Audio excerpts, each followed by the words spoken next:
What's in a name? That which we call a third-person extraction shooter by any other name would have headshots and loot as sweet. Welcome to Triple Click, where we bring the names to you. This week, we're finally doing it. We're doing an entire episode all about video game names and what qualities make for a good or a less good video game title. Let's get into it. I'm Kirk Hamilton. I'm Maddy Myers. And I'm Jason Schreier. Hello. Hello. Hey. Hello. Hello, my friends. Hello. Welcome back We're to back. another episode. We're doing it again. Podcast. Yes. We've decided to keep doing it. We have. Every week we get together and we're like, time should to we vote keep on whether doing we should this? keep the podcast going. And That's Maddy why says three of no us. every week, but Kirk and I outvote her. And I keep getting outvoted. That's why 3 is a good number, because you can have votes Exactly. and have a clear winner.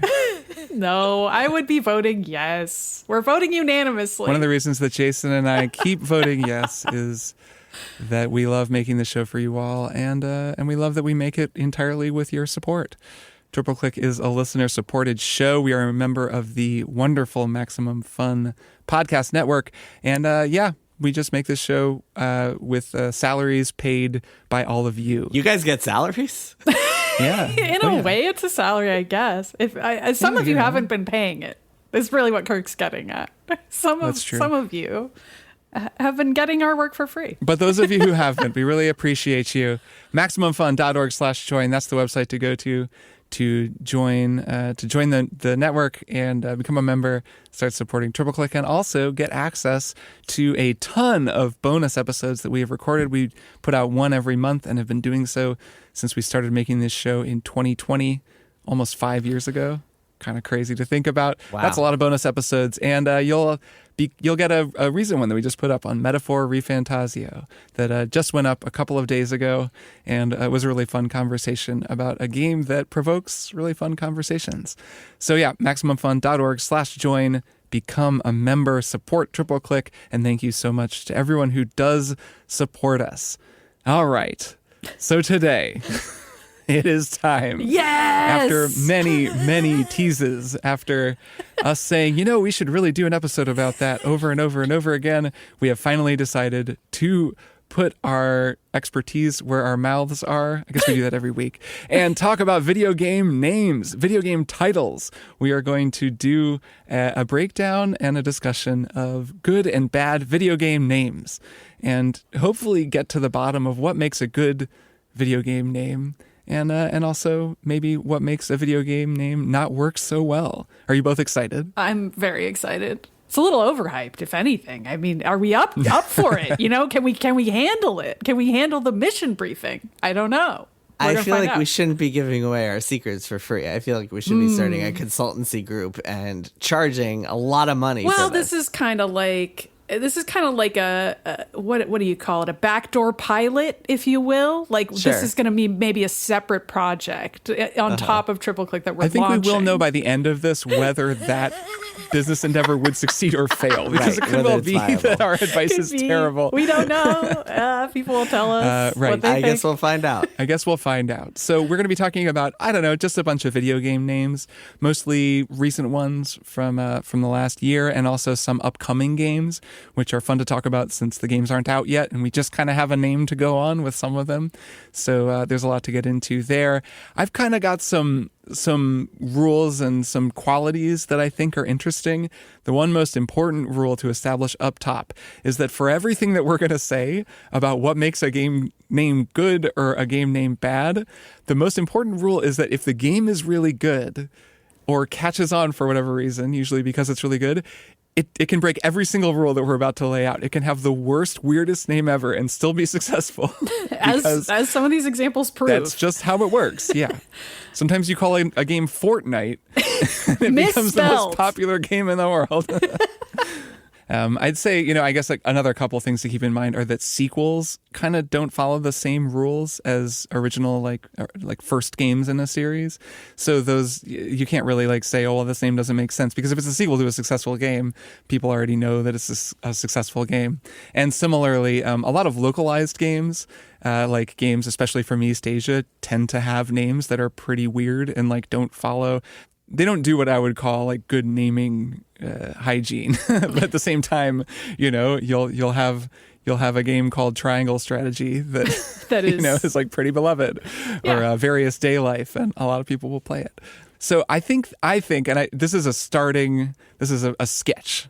So this is just what we're starting with, and it might change by the end of this episode, or it might change after people talk about this episode or whatever. But for now, I kind of feel like a good name should be at least two of the following things: memorable, punchy, understandable, or enticing. So at least two of those things. So first there's memorable, like it should be memorable. Like it should be able to become iconic. It should be something that you remember versus being, forgettable, something that just kind of slips out of your mind.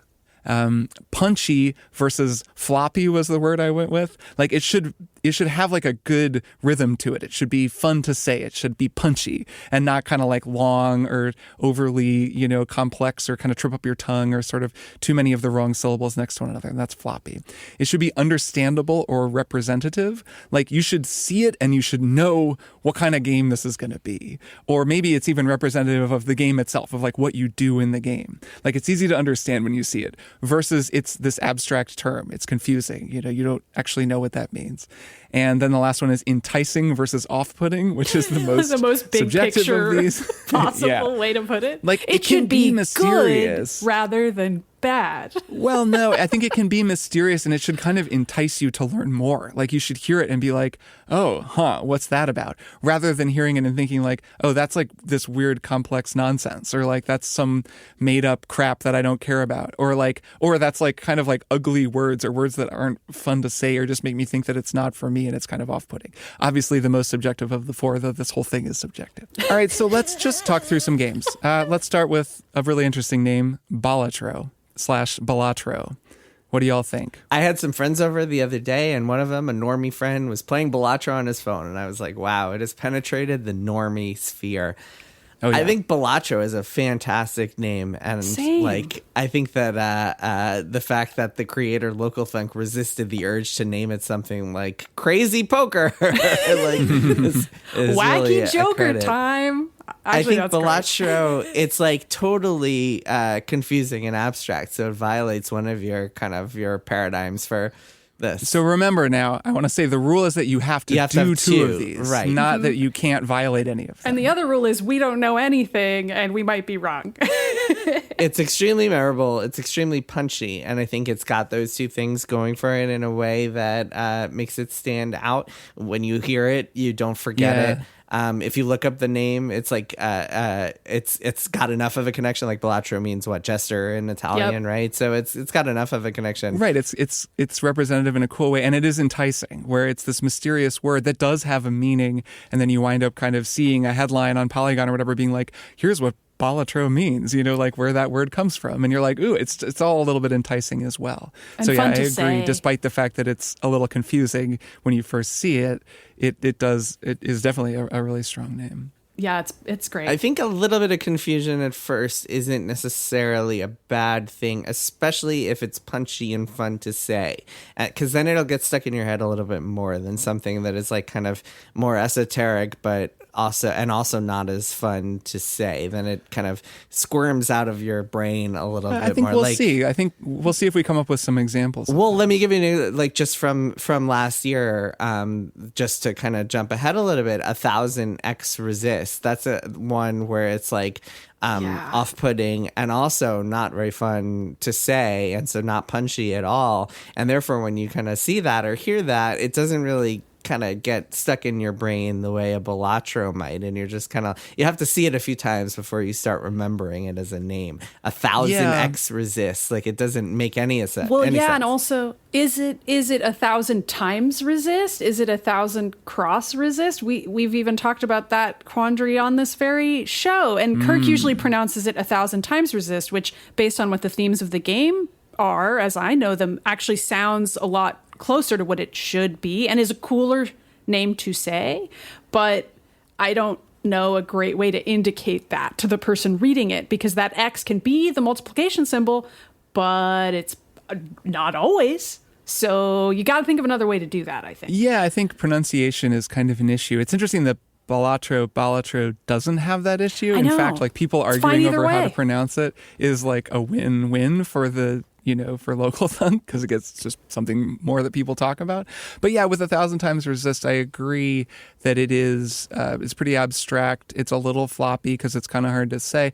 And I do think it's memorable. Like, I think 1,000 Times Resist as an idea is like pretty grabby. So it's kind of got that going for it. And of course, it is a fantastic game, and that carried it a long way. Like, I do think a lot of people played it and checked it out. But it does kind of seem like there could have been a stronger name. I think the fact that it's written out 100x resist, if it was even called 1,000 times resist and times was spelled out, might be a little I bit agree. clearer. As long as that is, I actually think it would have helped. I could see that. Yeah. And also the lack of a comma in 1,000 is also a little off-putting if you're used It's a really to funny thing to the highlight. way that numbers are Yeah, written. no, but picturing that name, 1,000 Times Resist, that's a kind of a sick name. Yeah, it actually kind of rules. So here's another one. Let's keep going. Let's look at Animal Well, because I'm curious what the two of you think I like of Animal it. Well. Perfect I think name. that's a really interesting name, yeah. I like it. Perfect I think name. it's It could- enticing, according to you, Kirk, because it's mysterious. What's in the well? Animals. Why? What? Yeah, and wells why? aren't a How place did you they want get an in a animal well? to be in. Yeah.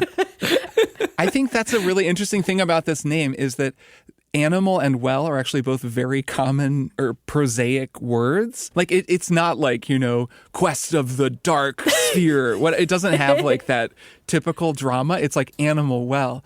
But first off, it is totally representative. Like the minute you see an image of the game, it's usually some like underground kangaroo or something. You're like, oh, an animal in a well. Yeah. And also, Makes there are sense. two words that are very enticing and mysterious and really capture the vibe of the game. It is also like punchy. It's easy enough to say. Like it's not as like snicky boom boom as some names. Animal well is a little round, I guess, but it's fine. And it's very memorable. It's an unusual name. It really matches with the game itself, I think. Yeah, Agreed. Yeah, I think it's you can't get much better than Animal Well. Taking two words, I think one of the reasons that so many names fail is that they take words that are just like so common in game titles, Yes. like Secrets and Quest, and you have a bunch of them written down here, Yeah. Epic and Eternal and Rising. This list is incredible. Eternal, darkness, cosmic, protocol. Reading this list is upsetting. Here you have two common words that would never be placed together, and you would never see them in this context. Despite the fact that they're very common, you would never see either of them in a video game title, and you'd never see them mashed together. So that itself is like such a home run for a title when you have two words that just kind of like have never been placed together, have this great feel, this great mouthfeel when they're put together, are intriguing when they're put together. It just works perfectly. The peanut butter and jelly of titles. Right. It's cool that Animal and Well would be so much more exciting together than like Secret Protocol. Right. Which would Exactly. be, like, Exactly. completely forgettable. Yeah. Even though those are two exciting words in theory.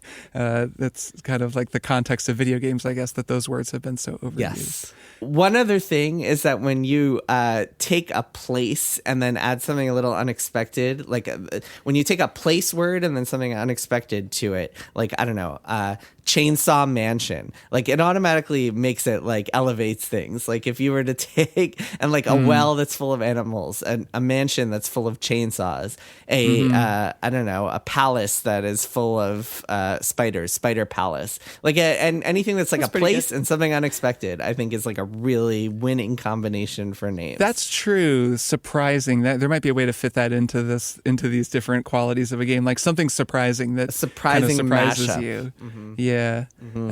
Versus predictable. It's like it's a little similar to like memorable versus forgettable. But anyways, yes, surprising is good. Let's look at another one that's a little less successful, I think, and that's actually one of the name changes. I've got a big list of name changes, like series that change names, and I think those are always interesting to look at. A lot of times when games change names, they change for the better. They become something punchier and more memorable, where their kind of working title or whatever was less strong. But in this case, we're going to talk about Dragon Age: The Veilguard a little bit. Oof. I think that this name was a step down. This is something we have said many times on the show. I feel like this is one of the very first games, like game names that we started critiquing on the show. I think at our live episode in LA. But anyways, yeah, this went from Dragon Age Dreadwolf to Dragon Age: The Veilguard. And it's not like a really obvious downgrade. Like, they're both kind of abstract concepts, Dreadwolf, the Veilguard, but I do think Dreadwolf had a couple things going for it. One being that we knew what the Dreadwolf was if you were a Dragon Age fan. Like, the Dreadwolf was soulless, and we learned that about him, and so it was this exciting thing for anyone who'd finished Inquisition, that you were going to now get a game that centers on this character that we know. Where the Veilguard was something entirely new, we didn't know that. Feels a little like that was a change made to draw in new players. And then also, the Veilguard is just not as punchy as Dreadwolf. Like, Dreadwolf is freaking cool. It's just like a cooler pair of words than the Veilguard, which is like a little off-putting, a little abstract. Yeah, and all one word, Veilguard. Yeah, Veilguard. I mean, that, like, we've harped on that enough. Like, that putting a "the" in there is such a horrible mistake that I don't know why they would possibly do that. But even if it's just called Dragon Age Veilguard, Veilguard is such a kind of weak word. Like, if you play Dragon Age, you know what the veil is, and so you understand the concept of like, oh, okay, they have to protect the veil. That makes sense, but like, Veilguard is not something that you really want to say. It doesn't feel good coming off the tongue in the same way that Dreadwolf does. Dreadwolf is like such a stronger word. And also just implies like the Dreadwolf part of it evokes horror. It evokes kind of an enemy. It evokes something you want to destroy. Whereas Veilguard, you're like, okay, like, what do I care about the veil? Why do I need to guard it? Like, does that matter? Right. Like, is that really that cool? I don't know. It's very weak. It's a big downgrade, I would say. The change toward punchiness is big. There are two name changes, I guess, that I want to mention related to that. One is Demon Souls to Dark Souls. Granted, like, not actually in the same universe, but I would say that the change from Demon's Souls to Dark Souls is one of the great name changes, like name evolutions in video games. Is that a name change? Isn't that a sequel to like a? Yeah, but it's like they basically went from Demon Souls, which was a one-off, to Dark Souls, which became, the heart of what FromSoft was doing. And while granted, yes, it's like not exactly like they changed the name, the series sort of switched, and then they just made another one and called it something else, and then stuck with that name from then on. And Dark Souls is just much punchier than Demon Souls. They're so similar. It's just one word. Dark is a lot easier to say than demons, and so it's just an improvement. And the other one is the game Stellar Blade from last year, which was originally called Project Eve, and I always thought that was such a bad name, where Stellar Blade is like a pretty cool name for a game. So those are two changes recently that I think they kind of moved in the right direction, like away from more generic kind of floppy words and towards something punchier and more memorable. Yeah, putting Blade in a title, I think, is always a bad idea, but Stellar is Blade should go in this generic Stellar at list. Least is surprising, but Blade... Yeah. Stellar Blade it works because Stellar is like, you think of something that's spectacular, you think of grades that are stellar, right. And the fact that it's a blade, I think, adds a little bit of imagery to it, and it sounds good. Stellar Blade sounds good, it's fun to say, that all works. But it definitely docks some points for having Blade in there, because that's generic and meaningless and overused. And it's also representative because that's like a sword fighting slash 'em up game. I'm actually not sure if the word Stellar Blade, or I played some of that game, but not enough to know if the Stellar Blade is like a thing that you unlock in that game. I kind of don't think it is, which is sort of funny. Yeah, I think it's more just a vibes-based title, which I'm fine with. Like many great titles are purely vibes-based, but if that's the case, then it should be fun to say and memorable in all the other, or at least a couple of the categories that we've already been laying out that so far I'm enjoying and thinking are pretty accurate. So another name that I think is a real sensational name from last year is Tactical Breach Wizards.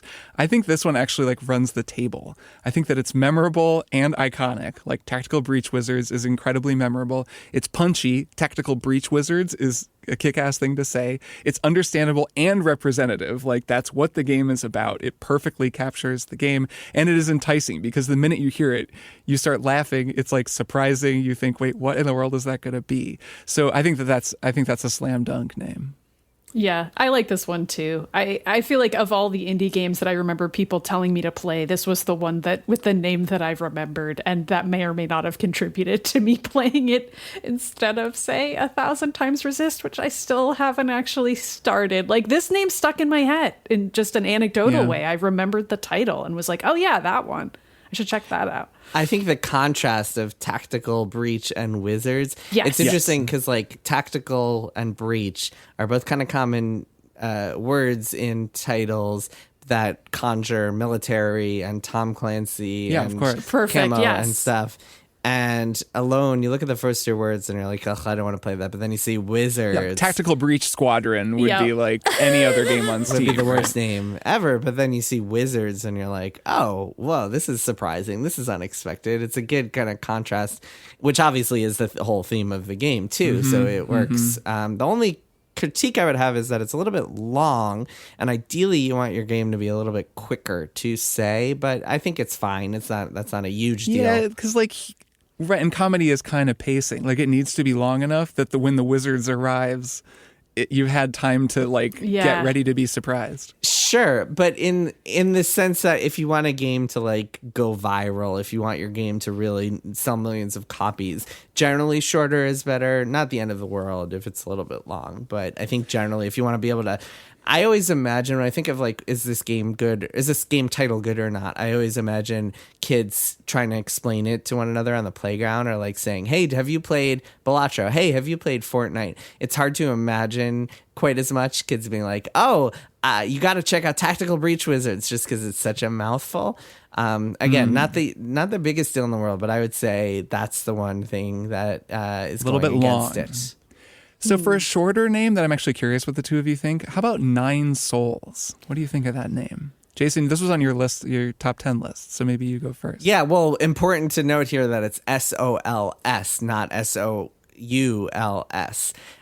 which I think is more striking and better than it would be if it was Nine Souls, SOULS, because a certain other series has the market on Souls, SOULS in titles. So I guess in your playground example, if a kid is telling another kid about it on the playground, they're just going to say, have you played Nine Souls? Yes. I'm assuming that any kid hearing that would assume that it was spelled SOULS. Not necessarily a bad thing. Well, I mean, kids aren't the best at spelling, so you never know. You should see the way my 5-year-old spells certain words, but still, yes, I think it's a good name. I think it's intriguing enough. It's also it's one of those games that I believe was made in China, so it's one of those games that is like a localized, like an East Asian title, like you mentioned earlier. Yeah, I like it. It's punchy. It's intriguing. It's a little bit generic, but I don't know. I like numbers in titles that are in intriguing ways. Like I think certain numbers like 7 and 9 just have a lot of punch to them and have a lot of appeal to them, and I think it works in this case. Yeah, I like it. Plus the Souls part does imply that it might be inspired by a Souls game, which is good or bad, but like the game's got some of those elements in it, and that having that word in there, for better or worse, kind of tells you something. You've got Souls in your mind if you're familiar with Souls games, and that can be a good thing. I'm not sure how I feel about it. Like thinking about a title like Hollow Knight, which is a similar type of game and a similar type of title. Hollow Knight is more evocative to me. Like I kind of understand at least what that means, like what a knight is, what it might mean for the knight to be hollow, that this is a game that involves adventuring and combat. Nine Souls is maybe just a little too abstract for me, even though it's not, it's punchy, like it's easy enough to say. It's not bad. Well, so since it's SOLS, if you know that soul means sun, then it has a little bit more like an interesting power there. Yeah. You know, to throw one in there from a few years back, what do the two of you think of Sekiro Shadows Die Twice? I've been chewing on this one for a while. It's like both a good name and a bad name at the same time. So sometimes the subtitles are interesting because when you have a game, if a game has a strong beginning part, then you can kind of ignore the rest. And in Sekiro's case, everyone just ignores the rest and just calls it Sekiro. And that, I think, is a strong name. I mean, obviously, it's a Japanese word, and people like in English you wouldn't understand what it means, but it's easy to say, unlike a certain Suikoden series that is a little bit harder to parse. Sekiro is easy to say, it's memorable, it's punchy. The Shadows Die Twice, I mean, I just ignore that part, but if you're counting that, obviously that's terrible and clunky and awful. it's like when they were announcing it, I kind of get it since there is a mechanic in that game where you die and then you come back, and it implies, it tells you something, right? Shadows die twice, like that this is a game where you will be dying, like that this is a fighting action game. And I get that, even though the game so quickly launched to like icon status because it's such an amazing game and because it's a FromSoft game, that like no one needed that anymore.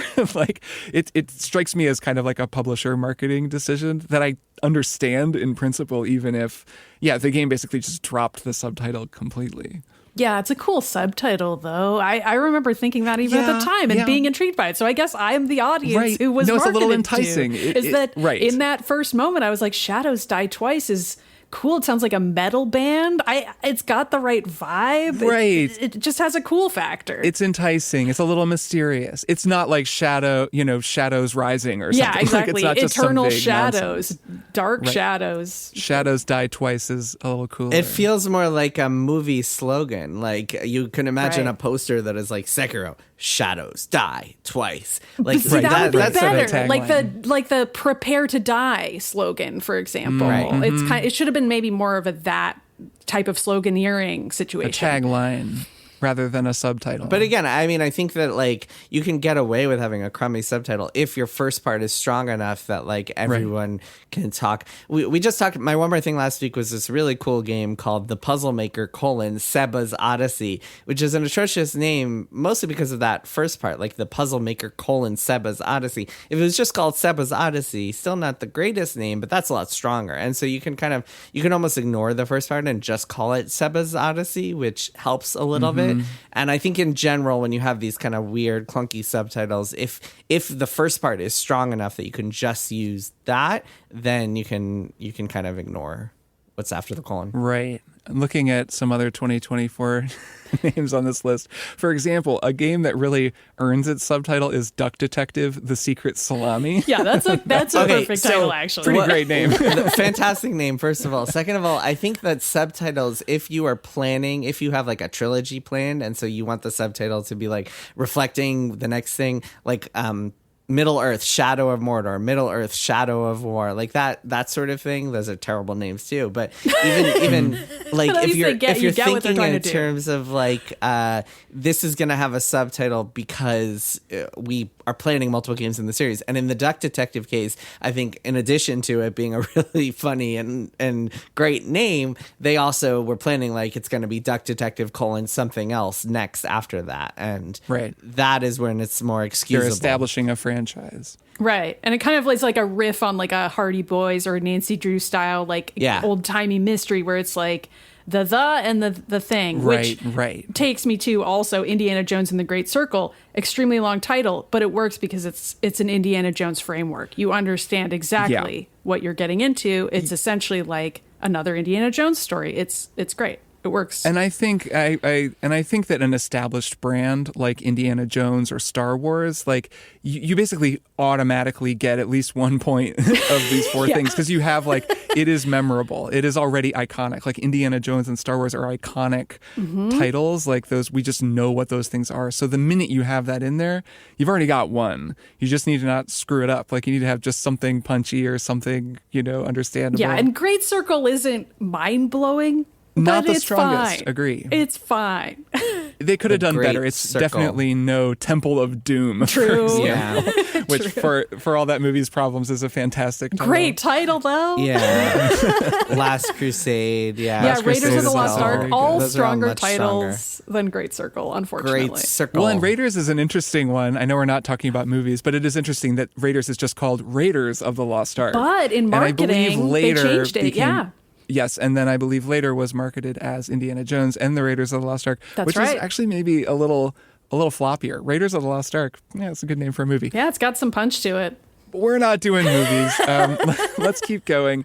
I think there are some indie games that came out last year, like Indica and Celico and Arco. I have these all next to one another. God. That all kind of suffer from... That really doesn't do them get any favors putting them all next to each other like that. Yeah, saying them all. They're all like a little challenging for different reasons. The Arco is a really cool game. It's this like real-time or like semi-hybrid turn-based strategy game set in like Latin America. It's really rad. I played a little bit of it, but I think the name just doesn't do it any favors because Arco, it sounds like a gas station. Like it really is. It's like an abstract thing. It's short enough, but all three of these sound like gas stations. Celico. Well, except for Indica. Oh yeah, I gotta go to the weed Indica and fill up.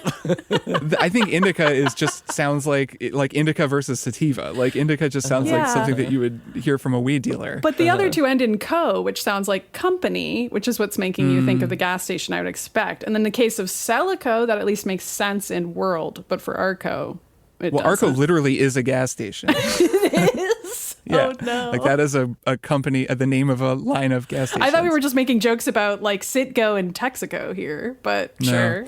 It's interesting that Balatro works so well, but none of these do. I wonder why that is. I think it's like there's something about Balatro and the kind of Italian of it that makes it just sound so much better than any of these. Indica, Celico, Arco, those all sound like they just like took 10% hits on the stock market when Nvidia That's a went really down. good comparison, and that's like I feel like there's something very important there in the Yeah. difference between Balatro and Celico, because like Celico is a fantastic game. Yeah, we're not like talking about the name the is a games little here. not memorable, but the game is really cool, and it's actually very successful. People love it and talk about it all the time.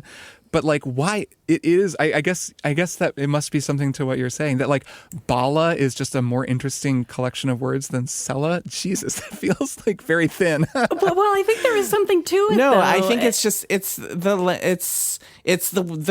syllables. It's the way it comes off your Balatro. tongue. Yeah. Balatro. Yeah, yeah. It's so much more fun to say than Celico. Celico. So it's a punchiness Like question. Celico, it feels like your mouth is Celico. kind of like Company. heading in the wrong direction. It feels like a downer. It's like that "k" Yeah. is just so ugly. Celico. Oh yeah, like Celico is poisoning the water around our house. Like oh god, we Yeah, gotta sue Celico, them. I guess. New York v. Celico in the case of the century. Oh, New God. York v. Celico does sound like some Matt's tort Those litigation. fucking guys at Celico are trying to take away our community center. Yeah, it just like it sounds so gross. Like Indica, you're right, does have that kind of like weed vibe, and Arco. I don't know. Arco reminds it feels like a Roman building or something. Like it just feels like I don't know. None of these are just like really stand out in a way Balatro Well, and like does. I'm picturing like I don't know if Indica had a subtitle like The Nun and the Devil or something. You know, like it's a really cool game with a very evocative story and setting, and maybe that's dumbing it down, or maybe that doesn't work. But just something that's a little less already could have worked. I mean, they should have called it The Nun and the Devil. Like, Yeah, that's pretty cool, maybe. actually. Well, man, I had Kill Night down, which is a game I never even played, but there's a good game name for you. Kill Night. What's that game? It's a game about a knight that kills people. You know what? That's a good one. Sometimes it's just that simple. Or Little Kitty Big City is another one. That's a great one. That's another great one. I mean, having the title rhyme, if you're trying to be cute Yeah. with it, I think is also effective, which that game is Right. inherently trying to be cute with it. It's an adorable game. One name here that makes me think of another sort of sub-rule is the game Neva, which looked like a lovely game, but I think you should always try to avoid naming your game something that can be used in negative reviews against you. So calling your game Neva, if someone's like, you should never play this, I just think you should never call it that. Or you should also, like, conversely, you should never call your game like The Masterpiece, because then every review will be like, well, it's far from a masterpiece. Or, you know, whatever. Oh God. It's just bait. It's just bait for reviewers. I mean, Neva is also a terrible name. It's just so soft and dull and boring and doesn't say anything about the game. I think if you're gonna Balatro, it doesn't signal anything about the game. Like I could tell someone to go play Balatro and they would like be like, what the fuck is that? Like that doesn't mean anything to me, as opposed to, I don't know, Duck Detective, which hits all the boxes, which is like perfect. But like if you're gonna go that way, it just needs to not be a downer. It needs to sound good. It needs to feel good to say. It needs to feel good on your tongue. And like Neva, it just like, I don't know. It feels like some Sounds like a soap. yeah. It does have kind of a body wash energy. It has a very soft, gentle energy to me. That's soap-like, and that can be great for a soap. Oh, soap. I thought you meant soap opera. Well, I was sure. Say, like, sounds like that too. No, really. It sounds like a skincare product. It does sound like a soap. It sounds like, yes, like I just got Neva for men and my hair has never looked so good. Never.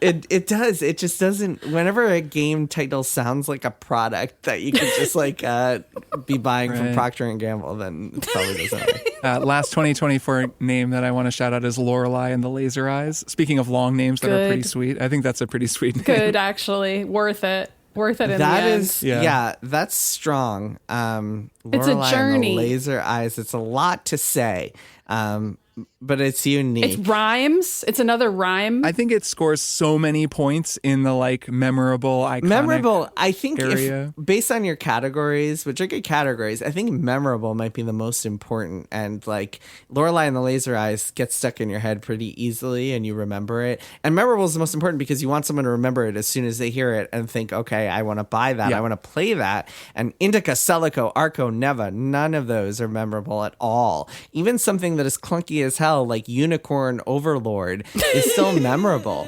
And I think that is the most important thing. If you're going to give a title to a game, like put all other rules aside if it is memorable. If you can tell someone it and 30 minutes later with no prompting, they will remember that title, then that is probably going to be a win for you, even if it's bad in other ways. So I was looking through some of the notable flops of 2024, and I think there are some name lessons in there too. Concord, for example, is not a particularly memorable name that I still don't really know what it's referring to. Another pronunciation riddle, too. I called it Concord for a long while and thought it was supposed to be Mass. like a synonym. Well, sure. Well, actually, I thought it was maybe like a synonym with like CONQ. Oh, Concord. That version.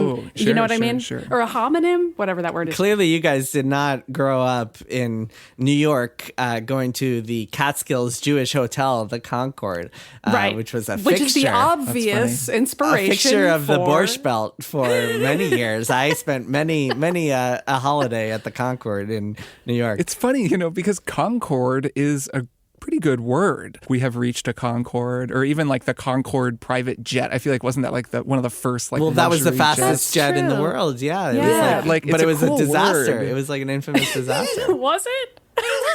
It was Maybe it's a not cool a word, great- but it doesn't quite work. Another one is Foam Stars, which is very representative of what the game is. Like, there's no reason exactly that why is it that Foam Stars doesn't work and Splatoon does? Yeah. Two very similar games. And why is it that you can watch the trailer for Foam Stars, or perhaps even just hear the word Foam Stars and know that it reminds you of Splatoon, and yet Splatoon is a great name? I think it's because foam just isn't cool. Foam is like kind of wimpy. It's it like floats soft. around and it's soft. It doesn't do much. Doesn't splat the way Where that Splatoon the paint is like does in Splatoon. Splatoon combined with splatting, like, and it has a big splat, like Nickelodeon graphics. So you're like, Splatoon, that looks fun. Foam Stars, it's like we're the stars of foam. Yeah, okay. It's actually maybe obvious why it's not as good of a name now that we talk it through. Let's keep going. What, Multiverses? No. I don't think that name has never really worked for me. It's a little too abstract. It's a little too cute too. It's like multiverse. I get but it. you're I get what they're versing going off. for. Right.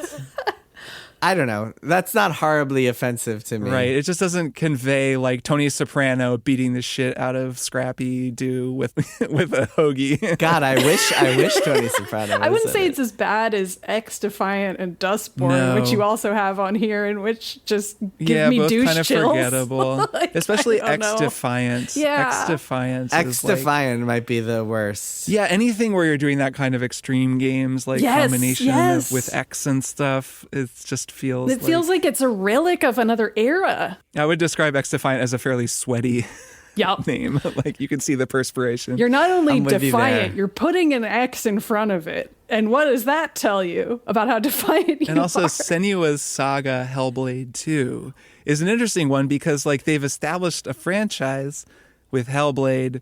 Senua's Sacrifice was the first one. Yes. And then they flipped it. So suddenly it's as though the series is Senua's something, but then it's not Senua's Sacrifice 2. It's Senua's Saga. So confusing. It's a real hash. They kind of made a hash out of that one. I don't know why it's not Hellblade 2 What a Senua's Saga. disaster. Why not Yeah. have... Just Or have just it be Hellblade that. too. Because Hellblade is cool. Like we were talking about Stellar Blade, like Hellblade, they're kind of very similar names. I assume they're trying to position to do a new game that is Senua's Saga : something else and get away from the Hellblade branding. That's the only possible explanation for doing the flip. Right, because like Hellblade is, I guess it is a little bit discordant with like those games. Like the games do have like fighting and they're very intense, but they're much more like these serious like survival psychological thrillers. They're not really like Hellblade, which makes me think of like Devil May Cry or whatever. Right. Where Stellar Blade actually is like a character action you're game swinging with a sword and around. That's doing what you're doing. acrobatics and fighting huge robots. Yeah. Okay. Yeah, that's true. That Hellblade doesn't actually really match with that series anymore. Okay, before we keep going, I just want to read out with no commentary some Hall of Fame Square Enix games. You guys ready? Octopath Traveler, Bravely Default, Various Day Life, Kingdom Hearts 358/2 Days, Infinite Undiscovery, Triangle Strategy. And you read those because they're all good. Great examples of the incredible localization loophole. That's just a sampling. That's just a sampling of the Square Enix experience. So I'll leave them hanging there. So let's wrap up by looking at some upcoming games. I put a big list here. We could just kind of pick and choose. One worth mentioning is a game that I think looks awesome, but has a totally flummoxing name, which is Claire Obscure Expedition 33. I'm so upset by this one. Breaking every single rule, man. Even though when I Claire Obscure yes, Expedition, where you're like, I don't know what Claire Obscure is. I don't know why I should care about Expedition 33. Expedition 33 is like one of those genericized words where I'm like, okay, there was an expedition. I go on expeditions in games all the time, and yet I can't wait to play this game. Like having seen footage of it, it's this like sick looking like turn-based RPG. Oh man, it looks really dope. It just it might be one of those ones that follows the original rule of if your game rocks, you can call it whatever you want and it'll still do well. But I guess we'll see. I think if you got rid of the Claire Obscure nonsense in that and just called it Expedition 33, Kirk, you said you don't like that. I like that. I think like it helps Expedition a lot. 33. Expedition 33, it's specific enough that it makes me think, oh, interesting. I wonder if this is like a time travel story and it's like the same expedition keeps happening over and over again and they have to repeat it. I wonder if there was like if it's like Apollo 13 where it was like a lost expedition. Yeah. That to me is intriguing. I like Expedition 33 on its own. I certainly agree that Expedition 33 is a significant improvement over Claire Obscure Expedition 32. The Claire Obscure adds very little. Yeah, that's a big loss. Yeah, but if you have to call it Claire Obscure, even that's better. Like get rid of one of them. I'm begging you. Yes. That's all I ask. Can we talk about, there's a game coming up called Like a Dragon, Pirate Yakuza in Hawaii, which even putting that absurd like cocktail of a name aside, the fact that like, I know the Like a Dragon series This is an amazing name. I mean, the Yakuza games have gone fully off the map. I with know their the names. Like a Dragon series is popular. So, like, that aside, the fact that they've switched from Yakuza, which was a fantastic title and series and had all this branding power, switch from that to Like a Dragon might be the biggest, like, shooting yourself in the foot in history. And these games appear to be successful regardless. So Right. maybe it doesn't matter that much, but, like, what a downgrade. God, that's, like, just as maybe worse than Dreadwolf to the Veilguard. I think the thing with these games is that it's both that if the game is good enough, it'll just be successful despite the name, and also the like East Asian localized game exception, where it's like, yeah, it's a weird name, just like whatever, Various Day Life or Kingdom Hearts 358/2 Days, and like, yeah, it's an unusual name, but also I think Pirate Yakuza in Hawaii is hilarious, like as a subtitle and amazing. Like, I actually kind of love that. Yeah, sure. I'm going to go to the store and be like, one copy of Like a Dragon, Pirate Yakuza in Hawaii. Don't you please. kind of And you want know to what? do The that? clerk is going to know I exactly say what you're that to talking a about clerk. because they're going to remember this title. It is so Yeah. unwieldy that it kind of becomes memorable. It like circles back around. Can we talk about yet another colon game, Intergalactic: The Heretic Prophet? Another one that has become an obsession of mine.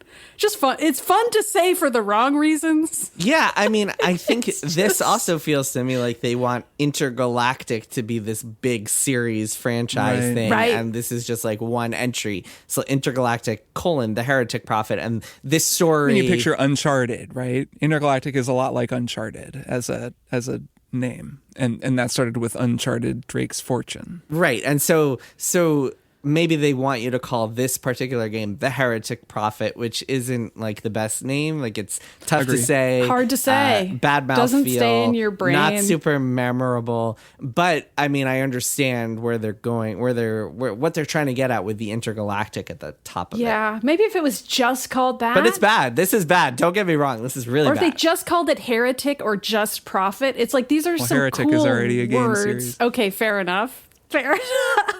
I don't know. There's something about it that just Heretic feels Prophet. like it's too much. It's too much. I think the heretic prophet is trying too hard. Like a heretic who's actually a prophet. It's like it's got a lot going on, and it's just it's another one that's a little sweaty. A little bit sweaty for me. And I see what they're going for. Again, though, this is like the same studio that called a game The Last of Us, which is like one of the great video game titles, like an amazing title. So like they've got it in them. They can certainly do it. And a lot of the Uncharted, Among Thieves or A Thief's End, like their subtitles for Uncharted games are great. This one's a little sweaty for me to agree.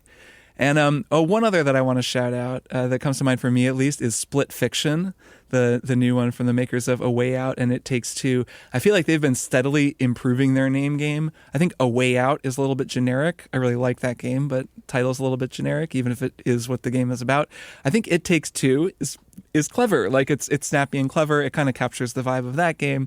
And Split Fiction is, I think, a great name. I agree. Granted, it's similar to Split Screen. Like it has that same kind of like punchy, snappy energy that I at least really like in titles. But Split Fiction, I think, very, very strong. And then especially knowing what that game is about, that it's about like writers who get trapped inside their two fictional worlds. And like, it has split screen a split too. between sci-fi and it's like really a hell of a name. So I find that one very impressive. Yeah, I like it too. Yeah, it's okay. I mean, it's tough to say like the it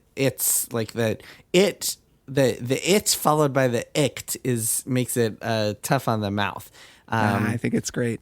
But yeah, I mean, I like it. It's the mouthfeel isn't great, I would say. I would say I'm looking at Split Gate. I even had a hard time saying it right there. Mm-hmm. Split Gate is not as good as Split Fiction. It's funny, like these little rhythmic things. Like Split Gate is a little like it's like it stops close. too soon or something. Gate is okay and Split is good, but like Split Gate is a little hard, whereas Split Fiction has a much nicer flow to it when you say it. Also, Demon School. That's a cool name. I think that's a good. It follows Jason's that plays rule. into my rule from earlier. Spider Mansion or whatever. If you have you're right. If you have a place and the you Spider fill it with Mansion something. rule. I don't know. Yeah, the Spider Mansion rule. You take a place and you fill it with something unexpected, and that is like an immediate winner of a name. Yeah, Demon School. Yeah. Looking at a few more of these. Frag Punk. It's all right. There are too many other games with punk. Yeah, exactly. At the end. Right. You don't want to remind everybody of every other game in your genre, Right. and then you automatically feel like you're the same as all those other games. Yeah, it's the kind of name that at least is punchy and kind of memorable enough that if that game is sensational and becomes a big phenomenon, I could see it. Like everyone just being really into frag punk for a while, I suppose. I could see it happening, but I agree that it's a little, Names are funny like that in that if something becomes ubiquitous enough, it can just kind of stick with you even when it's bad. Mm-hmm, like the word Fortnite podcast. is maybe one of those. It's like the word podcast is a good one. Terrible. Yeah, that's true. And we're stuck with it.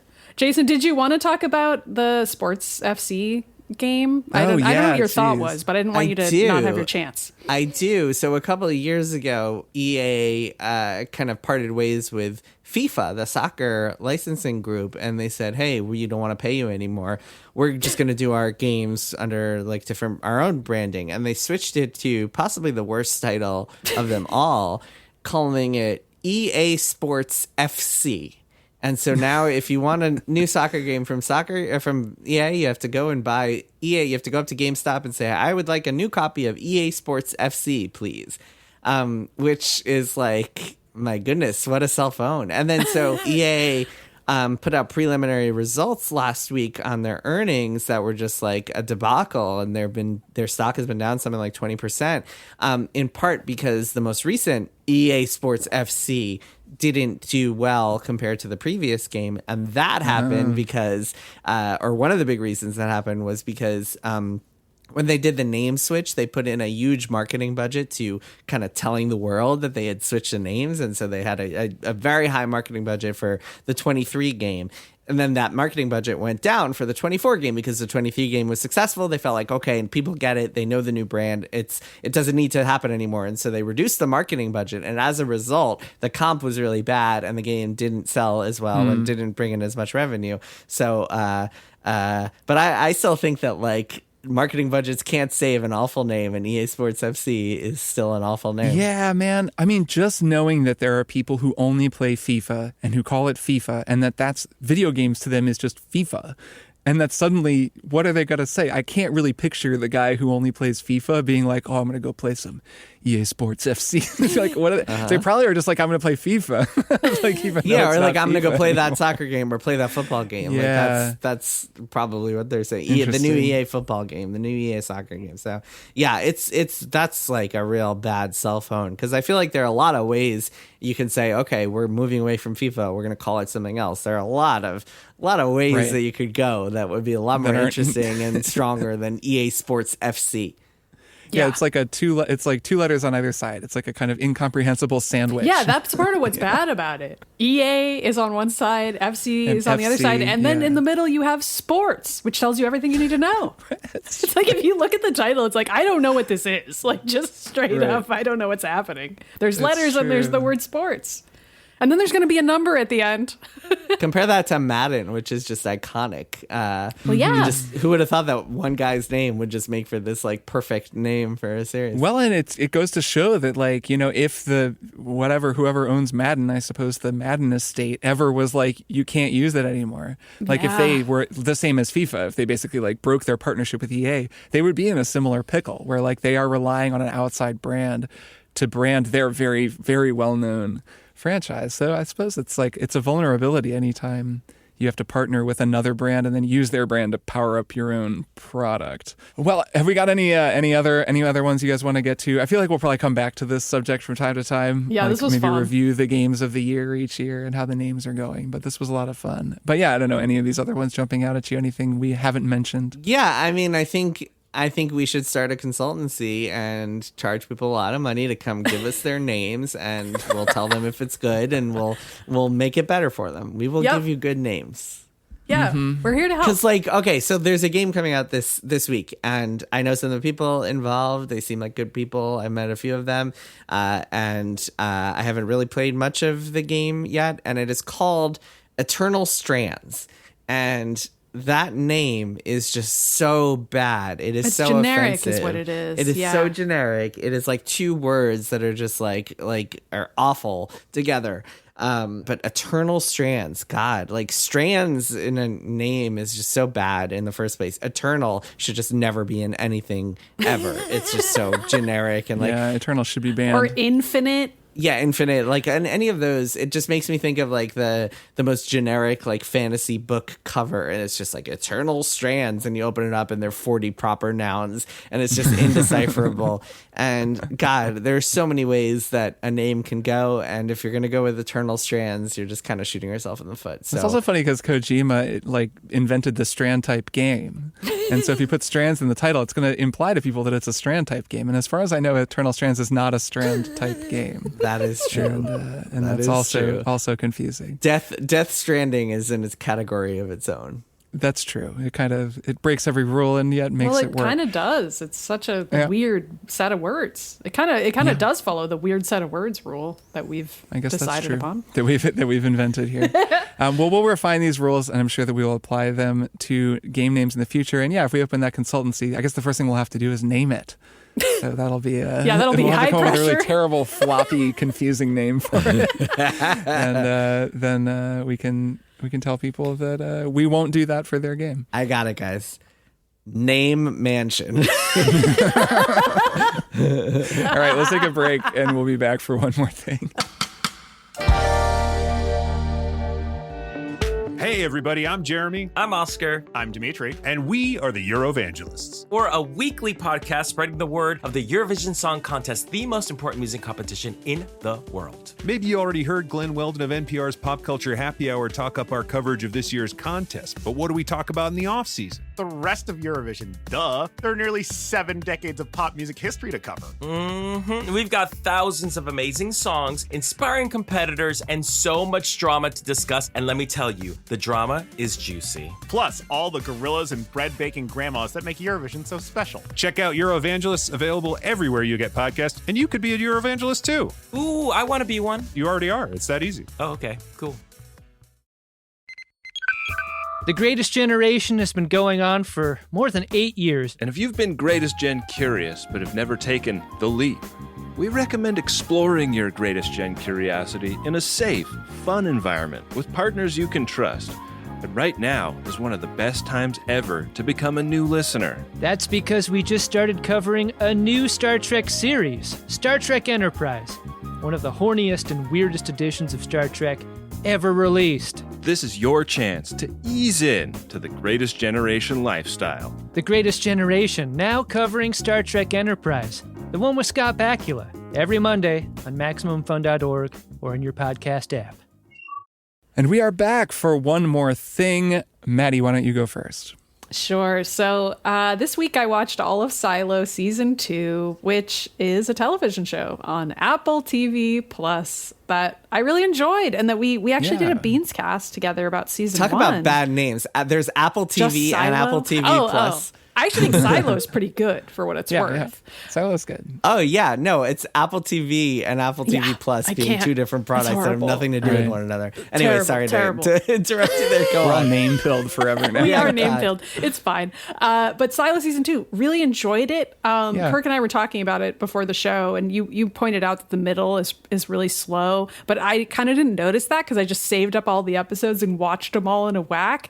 I guess I'm saying this advice way too late for anyone else to take advantage of it, or rather you're inherently taking advantage of it if you're watching the show now. But I think that's the best way to go about it. It does slow down a bit in the middle.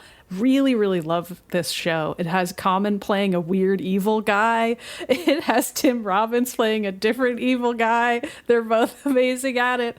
And Rebecca Ferguson is like the enigmatic heroine who is, I think, stronger this season. I know, Jason, I remember you saying that you felt like she wasn't emoting very much, but she's got a lot of high stress situations she has to get through this season, and like dialogue free high stress video game traversal type scenarios that I really enjoyed watching her get through. A lot of solo acting, just watching her solve problems by looking at things, and you have to follow her train of thought. Yeah, I like that kind of thing. Very, very cool. And Steve Zahn is on this season, and he plays a new character that I was obsessed with. So just great performances all around. Wonderful science fiction show about people who live in a silo underground in a post-apocalyptic world. And what more do you need to know? There's twists, there's turns, but they're not that complicated, and you'll be able to follow along just fine. I think what shocks me about the show is just how wonderful I find the performances to be. I don't know that the plot is ever really blowing my mind. That's fine with me, though. Yeah. I enjoy it every time. So if you've never gotten around to it, I really recommend it. It's one of my Apple favorites. And now I just have to wait until Severance Season 2 is over, because that's how I watch these shows. Just wait until they're over, and then I'm going to watch them all. So yeah, Silo, really good show. Yeah, I liked the season overall in the end. There was a part in the middle where I was definitely kind of struggling just because Emily and I watched it week to week. Yeah, that seems tough. And there are points in it where it's like so many of those kind of dystopian tropes of the people in power not telling everyone what's going on, and, you know, the controlled misinformation. And there are points where you're like, wait, why don't they all just like sit down and talk, and like then it just would be fine, which can feel a little bit frustrating, even though like obviously there are wheels within wheels and there's a lot going on with the silos. But then once it starts carrying you away and you just get into the plot and the logistics of the silo, which are always very fun, and there's a lot more of in season 2 of like, well, we need to get to floor 33 because at 33 that's like where the farm is, and we can get food, but like stuff. If we can like block up 2 more floors from there, and there's a lot of like feinting between tactics, the resistance and the you know, authoritarian leaders, and a lot of cool stuff there. And I enjoyed all of that. And yeah, in the end I thought the last couple episodes were very strong. Oh and it ends really strong, which helps. Yeah, looking forward to season 3 for sure. All right, I'll go next. I just wanted to recommend an essay that I read from 2021 that's actually in part about Jason's second book, Press Reset. And it's a really great piece called All Work and No Play, written by Sam Adler-Bell for Dissent magazine back in 2021. So Sam, some listeners might know, along with Matthew Sitman, hosts the podcast Know Your Enemy, which is an extremely brainy politics and history podcast. It's kind of about understanding the American right, going all the way back to like William F. Buckley and the times before my understanding of American politics.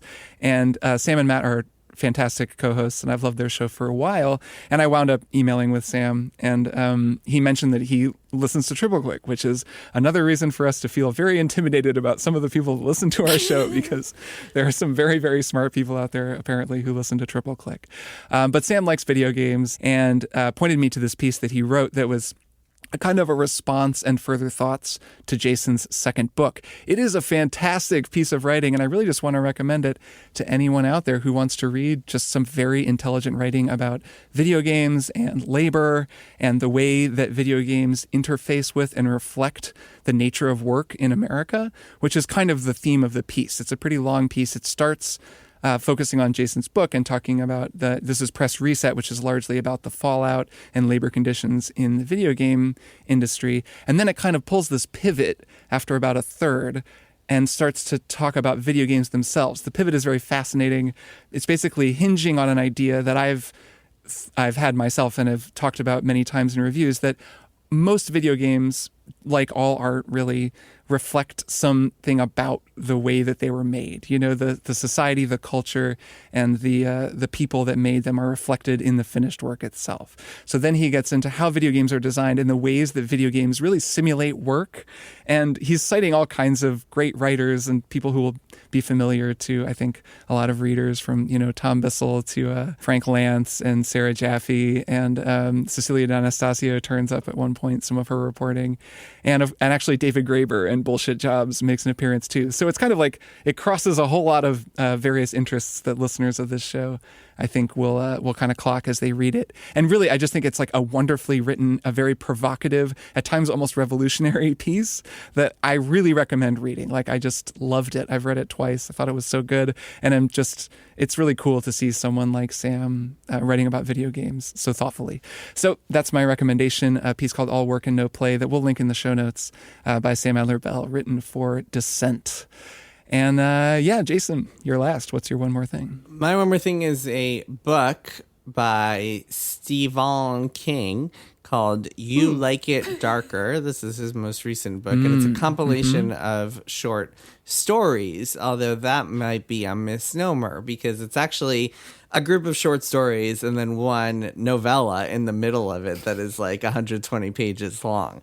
And so I went into it expecting Always just breaking short rules. stories, Yep. and there's one that is not a short story, and that also happens to be the best one, and it's awesome. It's like getting a little mini bonus Stephen King book in the middle. So this book, it's funny, despite the title and the tagline is like, oh, you like it darker, huh? So do I. Here's a bunch of like super dark stories. None of them are all really that dark. Like, so they're all just kind of Stephen King stories. Like, some of them are disturbing and there's obviously horror all over the place, but it's not like some of them are going to make you like start questioning your like emotions or something like that. It's not like they're... Is there a point in any of the stories where someone looks at someone else and says, "Oh, so you like it darker"? No, there is not. The quote is from, the title is from the afterword that Stephen King pens. But there's a lot of good stuff in there, as you might expect. It opens with this great story about like this super talented, prolific writer at the end of his life, and the secrets behind his talents as a writer, and that one is great and unsettling. Sounds like classic Steve. There's a lot of good stuff in there. There's stuff about aliens and supernatural stuff, all sorts of cool stuff. But the best part is this story, this novella, and it's called Danny Coughlin's Bad Dream. And the premise is that this guy named Danny has a dream that just is haunting him, that he cannot stop thinking about, and it's about a dead body, and he winds up trying to track down like where the specific place where he sees this dead body in the dream, and he goes and finds the place, and he finds a dead body. And then he, seeing the body and like feeling bad because he's like a good dude and he's like empathetic, and he sees this dead woman and he's like, oh my God. He kind of clumsily makes an anonymous tip to the police to be like, there's a dead body here. Like, he wants it to be rescued. There's a dog trying to gnaw at the body's like feet, and like he doesn't want the dog to get it. And so he like buys a burner phone and does it in a clumsy way, and he's like caught on the security camera. And of course the police get this tip and they track him down and they think he's the one who killed her. And the story unfolds from there. And he's like this guy who had this dream, saw this vision, and then tries to explain to the police that actually he saw it in a dream. And they're like, how did you know that dead woman was there? Wait a minute. This is kind of like a Dead Zone riff. Like it's a little Dead Zone-y. So that story is really good, and that probably the cool. highlight of the book. And the fact that you're buying the short story book, which I was a little hesitant to get it at first, even because I was like, I want a full-on Stephen King book. I don't want just short stories, but he sneaks a novella in there, and it's great, and it's worth getting just for that novella. Plus, you get a bunch of cool stories surrounding it. So, as always with Stephen King, enjoyed it quite a bit and highly recommend it. I actually have been thinking, Kirk, I think you'll appreciate this. I never read the Dark Tower books, and I have the Gunslinger like sitting on my desk here, and I think I'm going to try to find some time to start it. I have a bunch of other books to get through, but going to try to sneak this up in the queue. Nice. Our buddies over at Just King Things just finished the Dark Tower. They did all the 3 recent ones on their show, and it made me want to reread the whole thing because they were very up on the final 3 books. I'd say Song of Susanna still is the one with the most nonsense going on, but they really had a really fascinating take on it that was partly informed by the fact that they've read every single Stephen King book up until the end of the Dark Tower, and because the Dark Tower... In publication order, as they say. And yes, that's the method. And because the Dark Tower is such a metatextual book that like encompasses everything he's ever written, if you've done that, it's actually a very rewarding and interesting book. And now that I haven't read every one of his books, but I've read a lot more than when I first read the Dark Tower, and I've listened to like basically every episode of Just King Things, since it has to be my favorite podcast forever because there's a t-shirt that says that it's my favorite podcast. So anyways, I'm much more familiar now with his work, and I want to reread it too. So well, let me know when you read it. Maybe I'll read it along with you. We can do a little text message book club or something. That would be Maddy, fun. if you want to join in, you would be welcome. I've never read it. Yeah, I've never read it. Maybe we should do a Gunslinger bonus episode. Beanscast. Yeah, that could be fun. Oh, there we go. Okay. Yeah, it could be fun. Good stuff. Yeah, all right. Well, Good bonus planning meeting on this show. We'll come back to that. That would be good. It'd be a little intimidating trying to make a podcast about Stephen King after listening to the Masters do it for so many years. Would we have to have Michael Letts and Cameron Kunzelman on? Who's to say? So yeah, maybe we just have Michael and Cameron come on. And they'd just be like, why are we here? We already did a whole episode about this book. We don't want to talk about it anymore. No, maybe we pretend to have them on, but we actually just play excerpts from their episodes and make it sound like we're talking to them. Yep. Normal suggestion. And just normal podcasting stuff.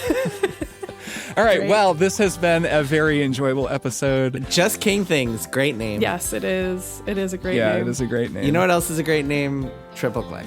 Triple I agree. Click. It is a great name. We really thought about it. We did. We did spend some time thinking of it, and I'm still We pretty spent a happy lot with of time We did. brainstorming this thing. it. Takes a lot of work to come up with a good name. You can't just throw out the first thing you think of. It does. As we learned in talking about these names today. So yeah, this was a lot of fun. Let's say goodbye for now, and we will see all of you next week. See you next week. Bye. Triple Click is produced by Jason Schreier, Maddy Myers, and me, Kirk Hamilton. I edit and mix the show and also wrote our theme music. Our show art is by Tom DJ. Some of the games and products we talked about on this episode may have been sent to us for free for review consideration. You can find a link to our ethics policy in the show notes. Triple Click is a proud member of the Maximum Fun Podcast Network, and if you like our show, we hope you'll consider supporting us by becoming a member at MaximumFun.org/join. Find us on Twitter at TripleClickPod, send email to tripleclick@MaximumFun.org, and find a link to our Discord in the show notes. Thanks for listening. See you next time.